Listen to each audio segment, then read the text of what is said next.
بہت سی چیزوں کو ایک دوسرے کے ساتھ شیئر کرتی ہیں اور پاکستان کی ایجنسیاں بھی شیئر کرتی ہیں، لیکن یہ بات نہیں ہے کہ ایف آئی اے اور آئی بی جو ہے وہ جا کر MI5 اور MI6 سے جو ہے انٹیلیجنس شیئرنگ کرتی ہیں۔ یہ بات اگرچہ ایوان صدر سے اس کی تردید آئی ہے اور خود صدر مملکت نے اس کی تردید کی ہے، ہم اس پر کیا زیادہ وہ کر سکتے ہیں، لیکن جن لوگوں کی تشویش ہے اور جو کہہ رہے ہیں کہ ہمارے بارے میں باتیں کی گئی ہیں اور منفی پروپیگنڈا کیا گیا ہے، یہ باتیں ان کی طرف سے آئی ہیں۔ کوئی ٹھوس بات سامنے آئے اور اگر کوئی بات ایسی سامنے آئے کہ جس سے پتہ چلے کہ اس کے کنٹینٹس کیا ہیں، ان رپورٹوں میں کیا ہے، ان کی تفصیلات کیا ہے، وہ کراچی کے بارے میں ہے، ٹارگٹ کلنگ کے بارے میں ہے، یا کسی کو بلیم کیا گیا ہے، یا کسی کے بارے میں بات کی گئی ہے، ابھی ہمارے پاس تفصیلات اس طرح کی ہوں تو ہی شاید ہم بات کر سکیں گے۔ جی بالکل، آپ کہہ رہے ہیں کہ تفصیلات ایسی ہوں، لیکن ہم نے پچھلے دنوں اس کی کچھ چھوٹی سی جھلک دیکھی تھی۔ نذیر لغاری صاحب الیسٹر برٹ ہیں، برطانوی سیکریٹری ہیں، ہوم سیکریٹری، وہاں سے ان کی جانب سے ان کا بیان آیا، ایک پریس ریلیز پاکستان میں چھپائی گئی جس میں کہا گیا تمام سیاسی جماعتیں کراچی میں امن قائم کرنے کی کوشش کریں، اور اس کے بعد ہم نے پروگرامز بھی کیے تھے، ہم نے دیکھا تھا ایک ہفتے تک کراچی میں یہ سلسلہ رک گیا تھا۔ کیا بیرونی ڈکٹیشنز پہ ہی اب ہمارے حالات اور معاملات درست ہوں گے؟ اللہ کرے ہفتہ وار ایسا بیان ہے، ہم تو کراچی میں بیدار آ چکے ہیں اس ساری صورتحال کے ساتھ۔ لوگ مارے جا رہے ہیں، یہاں پر خونریزی ہو رہی ہے، بوری بند لاشیں مل رہی ہیں، ہاتھ پاؤں بندھی لاشیں مل رہی ہیں، لوگوں کو مارا جا رہا ہے، اغوا کیا جا رہا ہے، اور چلتی گاڑیوں کو اغوا کیا جا رہا ہے، اور وہاں لوگوں کو نامعلوم مقتل گاہوں میں منتقل کیا جا رہا ہے۔ خود پولیس کی گاڑیاں جو ہیں وہ نشانے پر ہیں، اور یہ بڑے عرصے کے بعد پولیس نشانہ بنی ہے۔ اس سے پہلے پولیس جو ہے وہ پچھلے ڈیکیڈ میں اور پچھلی صدی میں جو ہے وہ نشانہ بنتی رہی تھی، اور پھر ان کی بھی ٹارگٹ کلنگ ہوئی ہے، لیکن اس طرح سے کہ پوری گاڑی جو ہے اس کو اغوا کر لیا جائے اور اس کو جو ہے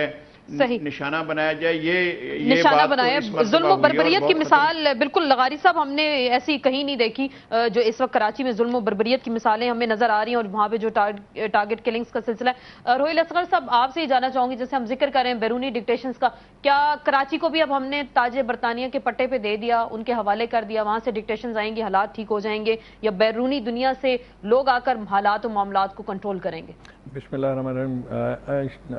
آسمہ، یہ لغاری صاحب جو بات کر رہے تھے وہ کسی حد تک درست بھی ہے، تیسری بات کیونکہ اس میں یہ ہوتا یہ ہے کہ جب آپ کمزور ہوتے ہیں، آپ کی گرفت نہیں ہوتی، اور جب آپ لوگوں کے پاس اپنے مسائل کو لے کے جاتے ہیں اور ان سے جب آپ مدد کی توقع کرتے ہیں یا مدد حاصل کرنے کی کوشش کرتے ہیں، پھر آپ کے خلاف کوئی نہ کوئی اس قسم کے منفی پروپیگنڈے ہوتے رہتے ہیں، اور ان کو روکنا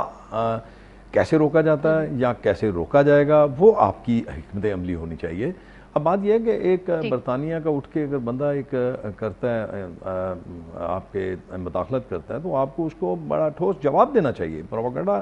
کرنے کا، یا اس اسٹیٹمنٹ کا آپ کو جواب، بڑا مؤثر جواب دینا چاہیے۔ یہ تو حکومت کا کام ہے۔ لیکن ایک بات میں آپ کو بتاؤں، جو انویسٹیگیشن کی آپ بات کر رہی ہیں نا، بہت عرصہ پہلے ایک جوائنٹ ٹیم بنی تھی جس میں ISI بھی تھی، IB تھی، FIA بھی تھی، اور بہت ساری باقی لوکل ایجنسیاں بھی تھیں۔ انہوں نے ایک بڑی کمپریہنسو ایک رپورٹ بنائی تھی۔ میں بڑی تواتر کے ساتھ بہت ساری آپ کے پروگراموں میں یہ بات کہہ چکا ہوں، اب تو میں یہ سمجھتا ہوں کہ الفاظ کی یہ ضیاء ہے، یہ سارا نہیں ضیاء ہے، یہ الفاظ کا ضیاء ہے کہ آپ اگر کوئی بات کریں گے، آپ کوئی سچی بات کریں گے تو مد مقابل یہ سمجھے گا کہ آپ تنقید کر رہے ہیں، لیکن اگر آپ اس کو ذرا اگر منفی نہ لیں، اگر اس کو مثبت دیں، تو اس کے آپ کی اصلاح ہو جاتی ہے۔ میں یہ بار بار کہتا رہا ہوں کہ جو انویسٹیگیشن، جوائنٹ انویسٹیگیشن ہوئی تھی، اس کی رپورٹ آپ منظر عام پہ لیں، آپ کو سارے حقائق ہیں تو حالات بالکل ہمیں لگ رہا ہے کہ کچھ ٹھیک ہو جائیں گے۔ میں سارے حالات سمجھ آ جائیں گے، آپ کو پتہ چل جائے گا کون کیا کر رہا ہے، درست ہو جائیں گے، کون ہے، دودھ کا دودھ اور پانی کا پانی ہو جائے گا۔ شازیہ، یہ جو رپورٹس کا ذکر کر رہے ہیں، الطاف حسین صاحب، IB کی، FIA کی کچھ رپورٹس ہیں، برطانوی حکام سے شیئر کی گئیں، ان کے خلاف کوئی منفی پروپیگنڈا کیا گیا، کتنی صداقت ہے؟ کیونکہ ابھی تک ہمارے پاس فل یہ چیزیں نہیں پہنچی کہ کیا ہوا اور کیا نہیں ہوا۔ کیا واقعی آپ کی گورنمنٹ نے، کیونکہ FIA اور IB جو ہے ڈائریکٹ گورنمنٹ کے انڈر آتے ہیں، مرکزی حکومت جو ہے وہ آپ کی اس وقت، تو کیا واقعی ایسا کچھ ہوا؟ اسما، سب سے پہلے تو جس بات کی تردید ہو چکی ہے اور واقعی جو لغاری صاحب نے کہا کہ اس کو کریدنے کا کوئی ہمیں فائدہ نہیں ملے گا، البتہ اگر کوئی ٹھوس ثبوت ہمارے پاس ہو یا ایسی کوئی چیز ہو جس پر ہم بات کر سکیں تو بالکل آپ کے پروگرام کا وقت ہم ضرور لگائیں گے اس گفتگو پر چونکہ اس کی تردید بھی سامنے آ چکی ہے، اعتراضات اگر ایک سیاسی جماعت کے لیڈر کی جانب سے ہے تو وہ ان کو حق حاصل ہے، وہ بات کر سکتے ہیں، لیکن جہاں تک اس میں کتنا وہ اوتھینٹک ہے یا جس بنیاد پر وہ بات کرے اس حوالے سے کلیریفیکیشن آ چکی ہے۔ جہاں تک سوال پیدا ہوتا ہے انویسٹیگیشن کی رپورٹس کا، اور جو انویسٹیگیشن سندھ میں بالخصوص کراچی کے معاملات پر ہوئی، آپ جانتی ہیں کہ ایک جی آئی ٹی رپورٹ سامنے آئی تھی جو تمام ایجنسیز کے تعاون سے ہمارے سامنے کچھ چیزیں آئی تھی اور اس پر بھی گو کے کئی سخت بیانات دیکھنے کو ملے، لیکن دیکھیں اگر انویسٹیگیٹو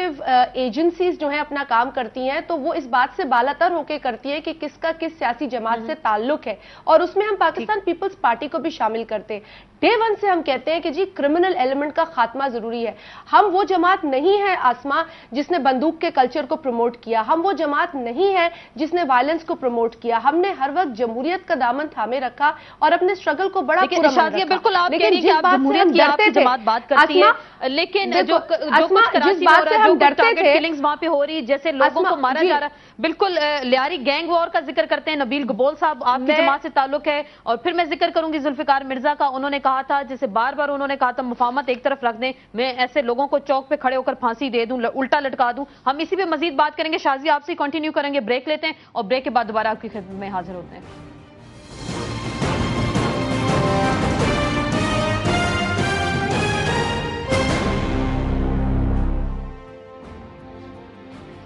جی ناظرین، بریک کے بعد ایک بار پھر آپ کو خوش آمدید کہتے ہیں۔ بات ہو رہی ہے کراچی کے حالات کے حوالے سے، ریاست اپنی ذمہ داری کس حد تک پوری کری اور پوری کرنے میں ناکام ہو چکی ہے، کیونکہ ابھی تک کراچی کے حالات کو دیکھ کر ایسا ہی لگتا ہے۔ شازیہ، جب پیپلز پارٹی سے ہم بات کرتے ہیں، آپ اپنی جمہوریت کا ذکر کرتے ہیں، قربانیوں کا ذکر کرتے ہیں، پھر سازش کا ذکر کرتے ہیں، تو پھر یہ سازش آپ کے خلاف کر کون رہا ہے کراچی میں اس وقت؟ دیکھیں، سب سے بڑی بات یہ آسما کی سازش عوام کے خلاف ہے، اور یقیناً یہ بڑا کنسرن ہے آج ہر جمہوری سوچ رکھنے والے شخص کے لیے، جماعت کے لیے۔ جہاں تک آپ نے ریاست کی بات کی، دیکھیں ریاست میں کئی سٹیک ہولڈرز شامل ہوتے ہیں، حکومت اپنی طرف سے ایز اے سٹیک ہولڈر اپنا رول ادا کر رہی ہے، بے شک وہ رول ابھی جس طریقے کے حالات ہیں وہ لوگوں کو مطمئن نہیں کر سکتا، اور اس کے حوالے سے جو ذمہ داری ہے وہ یقیناً حکومت اس کا احساس بھی کرتی ہے اور وہ بھی بہت بڑے چیلنج کا سامنا کر رہی ہے۔ لیکن جو بات آپ نے شازیہ عملی اقدام کرنے کی ضرورت ہے، اس وقت باتوں کی ضرورت تو نہیں ہے، اسٹیٹمنٹس کی ضرورت بھی نہیں ہے، لفاظی سے بھی ہم کام نہیں لے سکتے، اب پریکٹیکلی لوگ کہہ رہے ہیں کہ آپ یقین کریں اسما، کیونکہ روزانہ لوگ اپنے ہاتھوں سے جنازے اٹھا رہے ہیں۔ آپ بالکل صحیح کہہ رہی ہے اسما، یہ بہت بڑا چیلنج ہے، ہمارے لیے بھی اتنی ہی تکلیف ہے جتنی کہ آپ بیان کر رہی ہیں، یا آپ نے جو فوٹیج چلائی اس میں لوگوں نے بیان کیا۔ لاشیں ہر گھر سے جب اٹھتی ہیں اس میں یہ نہیں دیکھا جاتا کہ کون کس جماعت سے تعلق رکھتا ہے، انسانیت ہے، انسان کی لاش ہے، اور یقیناً وہ بہت قیمتی ہے۔ لیکن جو میں پہلے بات کر رہی تھی کہ اس پورے سچویشن کے اندر بالخصوص کراچی شہر میں جو اسلحے کی بھرمار ہے، جس طریقے سے اسلحہ آیا، ہم اس وقت بھی شور کرتے تھے کہ خدارا جو بھی یہاں سیاست کرتا ہے یا جو بھی یہاں پر حکومت کرتا ہے، یہ انشور کرایا جائے کہ اسلحہ موجود نہ ہو یا لایا نہ جائے۔ 2001 کے بعد جس طریقے سے اسلحہ آیا، اور اس سے قبل بھی اسلحہ آیا ہے، لیکن وہ جنرل ضیاء کا دور تھا، اور اس کے بعد کچھ کوشش کر کے ہم 3.5 سال کی مثال لے لیتے ہیں، ابھی کہتے ہیں کہ باہر سے اسلحہ آ رہا ہے، اسرائیل سے آ رہا ہے، کہ 2001 کے بعد جو اسلحہ آیا ہے اس کا کوئی حساب نہیں ہے، تو اس کو کنٹرول کس نے کیوں نہیں کیا؟ یہ بھی آپ سوال کر سکتے ہیں کہ جو لوگ حکومت میں اتحادی بھی ہیں، اگر آگ نکالی جاتی ہے، آگ لگائی جاتی ہے، تو آگ کہاں تک جائے گی؟ اس میں بھی کوئی کنٹرول نہیں ہے۔ اس کو کنٹرول ہم سب نے کرنا ہے۔ سراج قاسم تیلی صاحب نے ہمیں جوائن کیا، صدر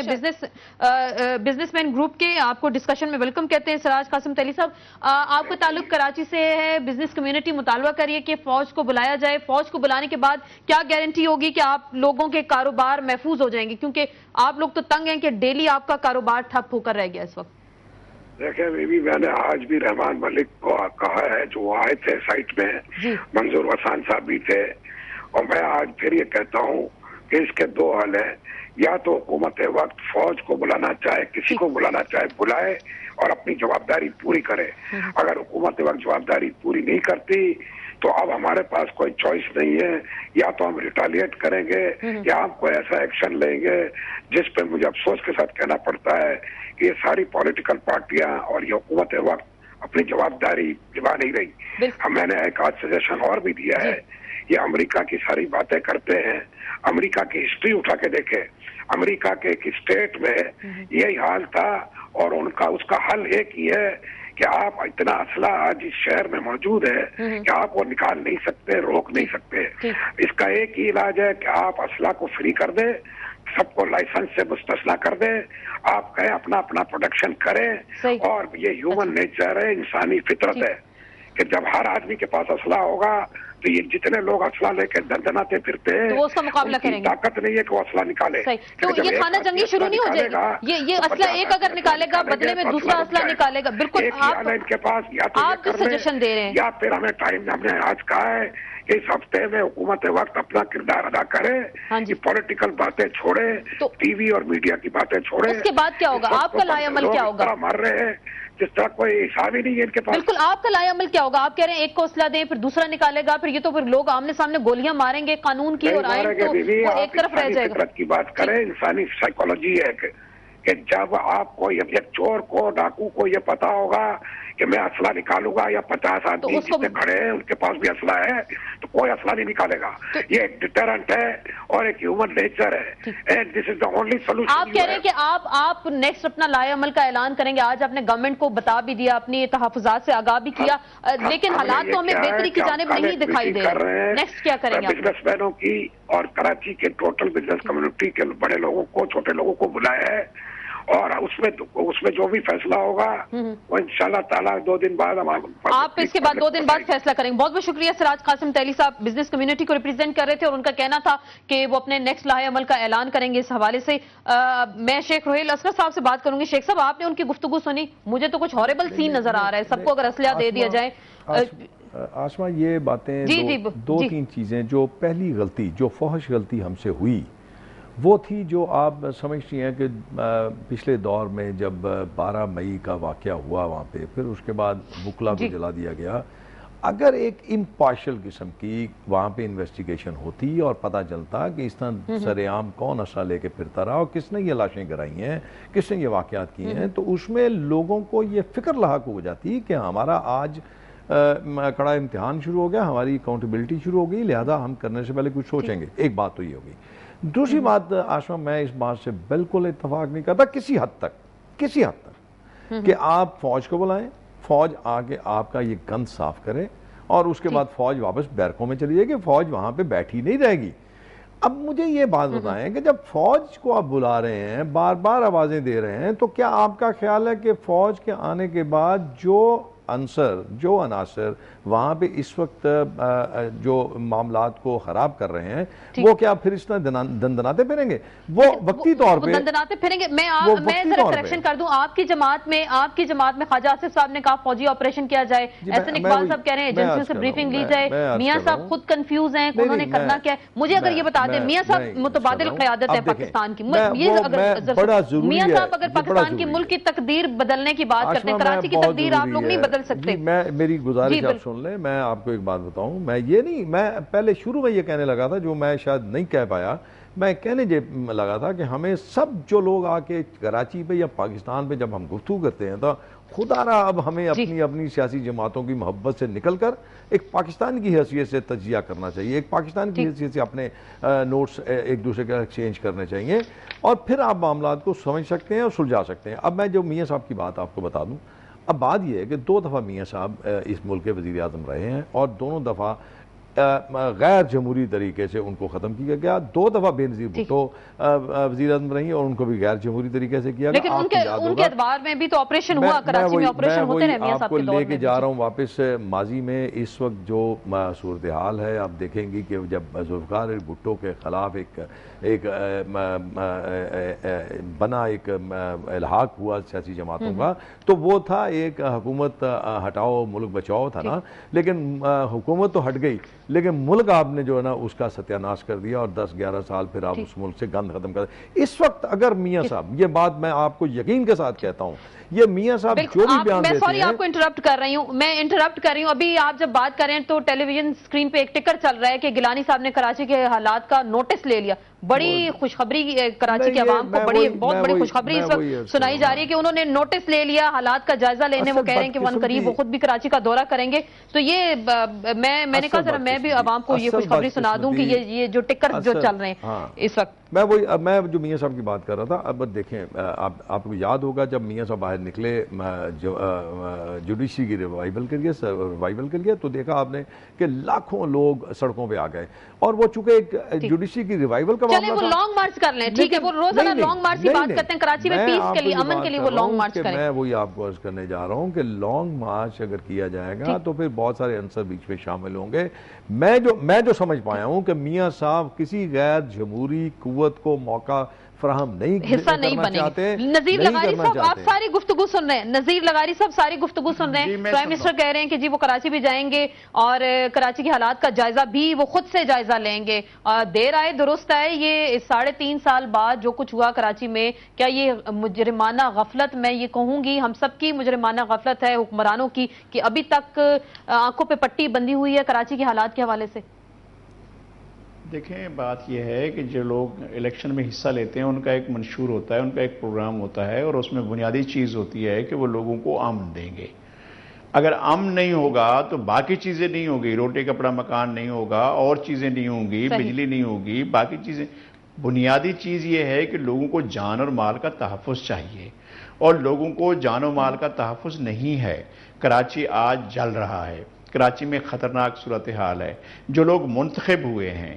ان لوگوں کی ذمہ داری ہے، چاہے وہ شہری علاقوں سے منتخب ہوئے ہیں یا دیہی علاقوں سے منتخب ہوئے ہیں، ان کی ذمہ داری ہے، وہ یہاں رول کر رہے ہیں، وہ حکمرانی کر رہے ہیں۔ جو حکمرانی کر رہے ہیں یا جو ایوانوں میں بیٹھے ہیں، جنہوں نے ایوانوں میں حلف اٹھایا ہے، جنہیں اسمبلی کا رکن بننے کا حلف اٹھایا، جن نے وزارتوں کا حلف اٹھایا، ان لوگوں کی ذمہ داری ہے کہ وہ شہریوں کو امن دیں،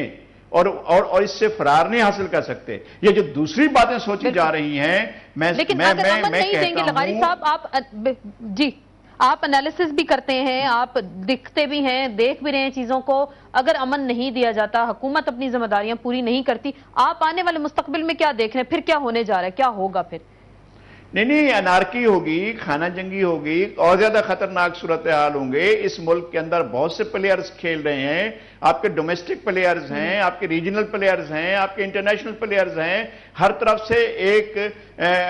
بحران کی صورتحال ہے، اور ایسے سنگین بحران میں آپ پھنس چکے ہیں، اور جو لوگ آوازیں دے رہے ہیں مجھے ان کی آوازوں سے اختلاف ہے۔ خدا را فوج کو جو کہا جا رہا ہے کہ وہ آ کر سنبھالے، فوج نے 92 میں آپریشن کیا تھا، شیخ صاحب بیٹھے ہوئے ہیں، شیخ صاحب کی حکومت تھی، آپریشن ہوا، پھر وہ جاری رہا، پھر 93 ہوا، پھر اس کے بعد پیپلز پارٹی کے دور میں بے نظیر نے آنے کے بعد فوج کو واپس بھیجا، اور سیویلین لوگوں کو لا کر انہوں نے پھر اس آپریشن کو جاری رکھا۔ نتائج کیا نکلے؟ اب صورتحال ایسی ہے کہ آپ بیٹھیں اور لوگوں سے کہیں کہ بھئی ہم نے ڈیلیور کرنا ہے، ہم کم از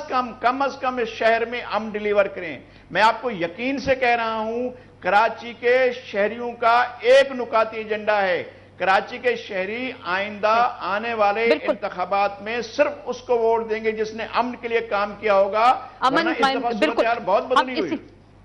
ورنہ وہ پھر سب کو اٹھا کے باہر ہی پھینکیں گے، لگتا کچھ ایسا ہی ہے۔ اسی پہ مزید بات کریں گے۔ کراچی کے عوام امن چاہتے ہیں، امن صرف کراچی میں چاہیے، اور ان کو جانوں کا تحفظ چاہیے، کیونکہ کراچی کے عوام کو مطالبہ ہے، اور پاکستان کا آئین اور قانون بھی یہی اس حوالے سے کہتا ہے حکومت اپنی ذمہ داری پوری کر رہی ہے یا نہیں کر رہی، یا صرف یہ باتوں کا وقت ہے، یا عملی طور پہ کچھ کرنا چاہیے، کیونکہ وقت جو ہے اس وقت کرنے کا۔ اس پہ ہم مزید بات کریں گے ایک مختصر سے بریک کے بعد۔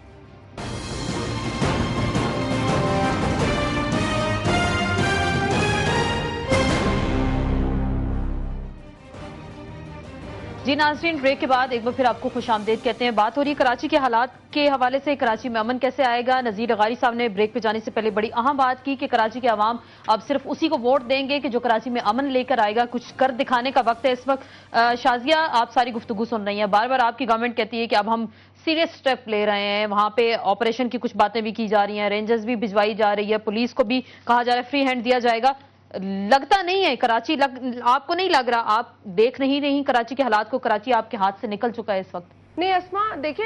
صورتحال تو بہت زیادہ تشویشناک ہے اور یہ سب کے لیے بہت میں سمجھتی ہوں کہ فکر کا مقام ہے، اور حکومت کے لیے بالخصوص، اور لغاری صاحب کی بھی بات سے میں اتفاق کرتی ہوں کہ آج کراچی کے شہریوں کی ڈیمانڈ امن ہے، اور امن کے بعد ہم دیگر ترقی کو دیکھ سکتے ہیں۔ ایک روہیل شیخ صاحب نے بات کی اور میں اس کو تھوڑا سا رسپونڈ کروں گی کہ دیکھیں ایک بات انہوں نے کی ہے کہ ایک وقت تھا جب شہید ذوالفقار علی بھٹو کی حکومت تھی اور اس وقت کوئی حکومت ہٹانے کی بات ہوئی تو میں کہتی ہوں سب سے بڑی غلطی یہ تھی، اور ان غلطیوں کو اگر ہم دوبارہ دہرائیں گے، ان غلطیوں پہ ہم نظر نہیں ڈالیں گے اور اپنے الفاظ میں بھی میرا خیال ہے اگر ہم سمجھیں گے نہیں، سوچیں گے نہیں ہم کیا کہہ رہے ہیں تو وہ ڈائریکشن جس کی ہمیں تلاش ہے وہ نہیں ملے گا۔ لیکن ابھی کراچی میں جو کچھ ہو رہا ہے ہم اس کا اگر ذکر کریں، سنیں، پھر انہوں نے کہا آپ کہہ رہی ہیں بھٹو صاحب کی حکومت ہٹی، بی بی کی ہٹی، دیکھیں نا اب 2011 میں سب بیٹھے ہم شازیہ 2011 کی اگر ہم بات کر لیں تو زیادہ بہتر ہوگا۔ دیکھیں شیخ صاحب نے تو پتہ نہیں کون سی برسوں کی بات کی ہے، میں تو صرف اسے رسپونڈ کر رہی ہوں کہ اگر ہم اپنا قبلہ درست کر لیں کہ اگر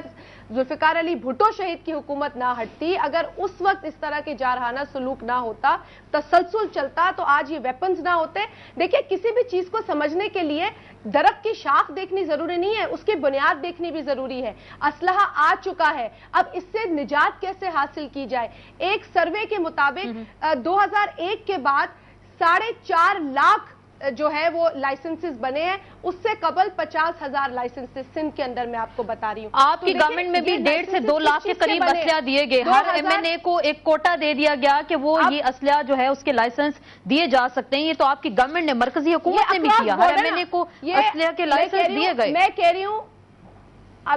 ہوں اسما، اکراس بورڈ، یہ کسی ایک پارٹی سے منسلک بات نہیں ہے، اکراس بورڈ ہمیں اسلحے کے اوپر ایک اسٹریٹجی چاہیے۔ ہمیں اگر لانگ مارچز، جس میں نواز شریف صاحب تو خود اپنی باتوں پہ تضاد ہے ان کا، آپ تو ان کے ممبران کی بات کر رہی تھی، لیکن کبھی وہ لانگ مارچ کو سپورٹ کرتے، کبھی وہ کہتے ہیں ان سے مسئلے حل نہیں ہوں گے۔ بالکل اب انہوں نے صحیح کہا ہے کہ مسائل حل ہوں گے مل کر، کلیکٹیولی ایک عزم کرنے سے کہ ہم کلیکٹیولی آپ کہہ رہی ہیں کہ آپ نے کرنا اکراس دی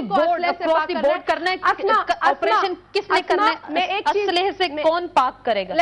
کون پاک؟ آپ کے تو رحمان ملک صاحب کہتے ہیں اسرائیل سے آ رہا ہے، آپ کی گورنمنٹ ہے، سندھ میں حکومت ہے، مرکز میں آپ کی حکومت ہے، کراچی میں اگر پورٹ کے ذریعے اسلحہ آتا ہے تو آپ لوگوں کو نہیں پتا کہ اسلحہ آ کہاں سے رہا ہے شازیہ؟ دیکھیں جو رحمان ملک صاحب کی سٹیٹمنٹ بھی اس نے ہمارے سندھ کے ہوم منسٹر نے بھی رسپونڈ کیا ہے۔ اب جہاں تک سوال پیدا ہوتا ہے، دیکھیں تیلی صاحب نے ایک بات کی اور میں سمجھتی ہوں کہ انہوں نے غم و غصے میں تو یہ بات کی ہوگی، لیکن واقعتاً اس بات کا جواز میں نہیں سمجھتی کہ کسی کو اسلحہ زیادہ دے دیا جائے۔ یہ اور بات ہے کہ جس کرمنل ایلیمنٹ کے ہاتھ میں یا جس شر پسند عنصر کے ہاتھ میں اسلحہ آیا اس وقت میں، اس کی ریٹیلیشن میں پرامن لوگوں نے بھی اسلحہ لینا شروع کر دیا اپنی حفاظت کے لیے، لیکن اس سے مسئلے کا حل تو نہیں ہوا ناسما، گولیاں مسئلے کا حل نہیں ہے ابھی، وہ ہمیں نظر بھی نہیں آ رہا شازیہ، کو نظر نہیں آ رہا۔ ہمیں ہارون صاحب نے جوائن کیا ہے، ہارون اور رشید صاحب نے ہمیں جوائن کیا ہے۔ اسلحے سے پاک ہمیں سوسائٹی چاہیے، اسلحے سے پاک کراچی جو ہے وہ سب کی ضرورت ہے۔ ٹھیک ہے، ہارون صاحب نے ہمیں جوائن کیا، سینئر صحافی، سینئر تجزیہ کار ہیں، روزنامہ جنگ کے لیے کالم بھی لکھتے ہیں۔ ہارون صاحب آپ سے میں جاننا چاہوں گی، آپ ہمیشہ ڈیمانڈ کرتے آ رہے ہیں کراچی کے حوالے سے اگر ہم بات کرتے ہیں، آپ کہتے ہیں کہ پولیس کو استعمال کرنے کا وقت آ گیا، پولیس آپریشن کرے، کچھ لوگ کہہ رہے ہیں کہ فوجی آپریشن ہونا چاہیے۔ کیا آپریشن سے مزید بگاڑ ہوگا، تناؤ ہوگا، یا آپریشن سے ہی حالات ٹھیک ہو سکتے ہیں کراچی کے؟ دیکھیے جس چیز کی بھی ضرورت ہے وہ کرنا چاہیے، اور یہ تعین کرنا زیادہ دشوار نہیں ہے۔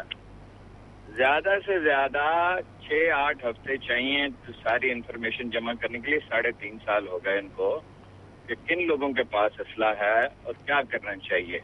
اور یہ تینوں پارٹیاں اس کے ذمہ دار ہیں۔ پیپلز پارٹی سب سے زیادہ ذمہ دار ہے، انہوں نے اب اپنے لوگوں کو مسلح کیا، پہلے نہیں تھے یہ جب سے حکومت میں آئے ہیں۔ ایم کیو ایم تشدد کی پوری تاریخ رکھتی ہے، اے این پی کے پاس بے شمار مسئلے لوگ ہیں اور یہ سب مان بھی جاتے ہیں۔ یہی تینوں ذمہ دار ہیں، ان سے آپ بلا کر پوچھتے ہیں کہ کیا کیا جائے،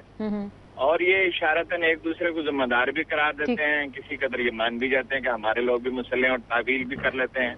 کہ جی چونکہ دوسروں کے پاس اسلحہ تھا اس لیے ہم نے بھی اسلحہ لے لیا۔ تو ہارون صاحب اس کا مطلب یہ ہے کہ مطلب پھر یہ فنکشن کیا ہے، اسٹیٹ کیا کا، اسٹیٹ کا تو فیلئر ہمیں اس میں نظر آ رہا ہے۔ اور اسٹیٹ ایکٹ کرتی ہے اپنے اداروں کے ذریعے،